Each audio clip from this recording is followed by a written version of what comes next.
இந்த வீடியோல மேக்ஸ்ல அல்ஜிப்ரால இருந்து ஒரு சம் பார்க்க போறோம்.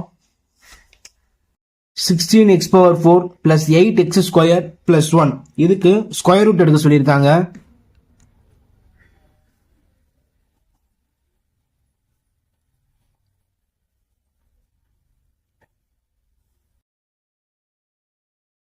இங்க என்ன எழுதுறனோ அதைத்தான் இங்கே எழுதணும். ஓகேவா? இங்க கண்டிப்பா ஃபர்ஸ்ட் என்ன இருக்கோ அது கண்டிப்பா வரணும். ஓகேவா? அப்ப இதைவே நம்ம ரெண்டா பிரிச்சுக்கலாம். 4x², இங்க என்ன பண்ணலாம்? 4x², இங்க என்ன வந்துடும்?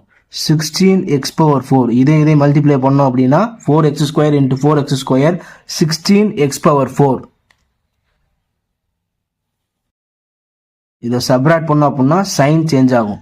Plus 16x⁴ minus 16x⁴ cancel ஆயிரும். இந்த ரெண்டு டேர்மை நான் கீழே இறக்கிக்கிறேன். 8x² plus 1. இங்க என்ன எழுதியிருக்கோமோ அதை 2ஆல மல்டிப்ளை பண்ணணும். 2ஆல மல்டிப்ளை பண்ணோம் அப்படின்னா 8x².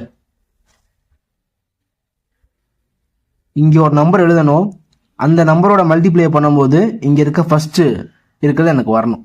ஸோ நான் 1ன்னு போட்டேன் அப்படின்னா 8x² into 1 8x². இங்க என்ன எழுதுறனோ அதை இங்கே எழுதணும். ஓகேவா? 8x² into 1 8x², 1 into 1 1. இப்போ சப்ராக்ட் பண்றேன். சப்ராக்ட் பண்ணா சைன் சேஞ்ச் ஆகும். இதுவும் கேன்சல் ஆயிரும், இதுவும் கேன்சல் ஆயிரும், 0ன்னு கிடைச்சிடும். ஓகேவா? ஸோ நமக்கு ஆன்சர் பார்த்தீங்கன்னா 4x² plus 1. கொஸ்டினை மறுபடியும் எழுதிக்கிறேன். 16x⁴ plus 8x² plus 1. இதுக்கு ஸ்கொயர் ரூட் எடுத்தோம்னா என்ன கிடைக்குது? 4x² plus 1. எக்ஸோட வேல்யூ பாசிட்டிவாகவும் இருக்கலாம், நெகட்டிவாகவும் இருக்கலாம். அதை இண்டிகேட் பண்ற வகையில நம்ம மாட் சிம்பிள் போடுறோம். ஸோ இந்த கொஸ்டினுக்கு ஆன்சர் பார்த்தீங்க அப்படின்னா modulus of 4x² plus 1. Thank you for வாட்சிங்.